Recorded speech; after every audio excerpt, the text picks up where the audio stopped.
We all know about the situation with the Russian guy who was out there sleeping with these women in Kenya and Uganda. And now there are a lot of rumors that are happening. There are a lot of people saying a lot of different things. But I'm going to be honest, family. The thing that really got me is when I heard this. A Kenyan woman who was sexually involved with the Russian guy has been found dead at her apartment in Roysambu. This woman was popularly known as Rosa. The story goes that she had gone to test herself whether she's positive or not. Apparently, she found herself positive, and we don't know whether this was a case of suicide as a result of finding herself positive, but we are yet to know about it. So stay tuned on that story. It's quite a developing, sad story. They're saying that some of these women out here are getting HIV, that the guy had HIV.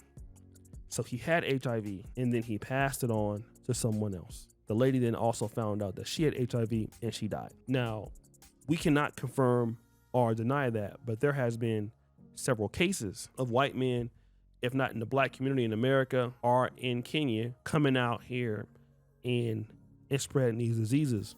And the one thing that I can tell you is whenever you get with a disease like AIDS or HIV, almost all the time, Africans are blamed for this disease. And people consider, these continents to be dirty. This is disease infested. But when you want to talk about this sort of STD carousel that's happening on the continent and who really might be responsible, which sometimes can be foreigners, but in the case of this, non-black men, and we already can see how it happened. The white guy comes up to these women, starts talking to them, starts saying, hey, let's go home and do whatever we're gonna do. And if a woman would go home with a man that fast, what is she saying? She ain't saying don't use no condom. Why? Because, the white guy that I always wanted is now here, right? This must be a godsend, and I don't want to mess my opportunity up. So let me go ahead on here and do the no condom, all right? Now, I'm not saying that he's always doing this. I have not watched any of the videos, but it wouldn't shock me because I would have guessed that some of these women would think, oh, he's white, so he does not have any of these issues. He's not dirty. He don't have diseases like somebody in my community may have it or somebody in Africa may have it. I can almost believe it. That's how they look at it, all right? And then time and time again, you believe that's the case. And then what happens? You find out that this white man is indeed burning up, okay? He got every disease underneath the sun, and it's happening all over the continent, in Gambia, on the coast of Kenya, other people. There was a story about this guy. I don't want to mention his complete race, but I heard he was from the Middle East somewhere. I forgot exactly what it was, but it was a young woman who knew of this guy. He had some kind of warehouse business here, doing very well, and she said that every 2 hours this dude would pay about $55 for a different woman. So this is what will happen, okay? He would bring in a girl, let's say 8 o'clock in the morning. So let's say they come late, 8:30 or whatever, right? He'll clap them. He'll go to the next one, 10:30, 1 o'clock, 3:30, 6, 8. He could do like 7 or 8 or 6 to 8 in a day. He'll spend $200,000 each, okay? With all those ladies. Now, who's to say that this dude ain't using protection? You don't think you think that he sometimes don't want to use it or whatever? And these women, he's from the Middle East, or he's this and that. He might not have the issue. He might not have that. But in fact, some of them may have it, probably do have it. Then come back around and guess what? Blame a black dude for it. Or come back and give it to a black dude. Give it to African. That happens a lot. I'm pretty sure. You come out there and say, oh, I didn't have this, I don't have that. Come back around and give it to an African. And then after talking about the African man ain't this, the African man ain't that, you go out there, you get some kind of crazy disease, and then don't nobody want you.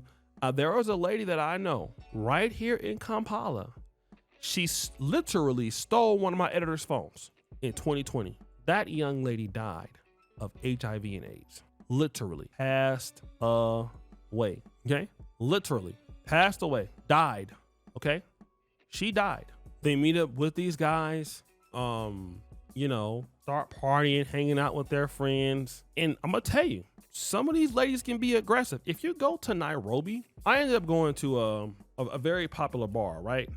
I want to say the bar is called, it was cool. I liked it a lot, right? It was dope.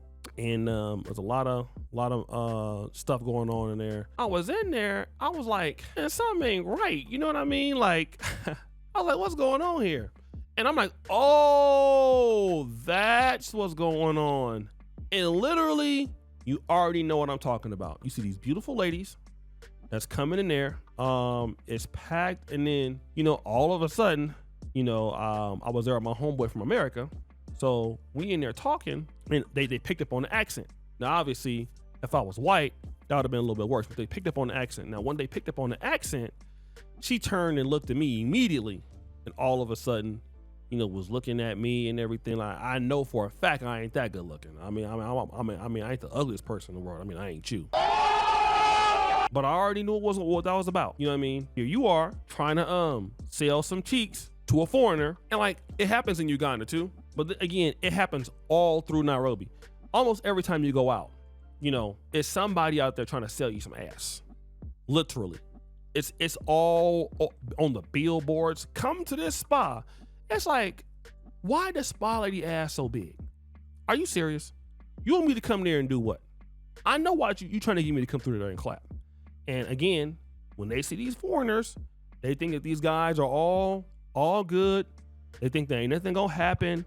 And then again, trusting these foreigners, trusting these white men, thinking that they're gonna get somebody gonna take care of them, uneducated, mess around, get burnt all the way up.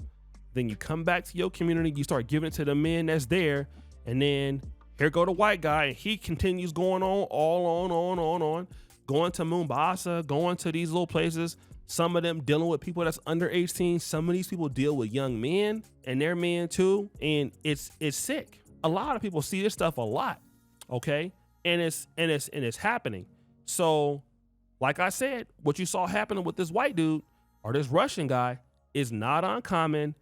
And unfortunately, they're men, and when it comes to this, shouldn't be getting blamed, because if women in Africa are gonna just let it be that easy, for some of them at least, for a white foreigner to just be able to come and meet you, and then you start having sex with the dude, we gotta believe that you're not always using protection.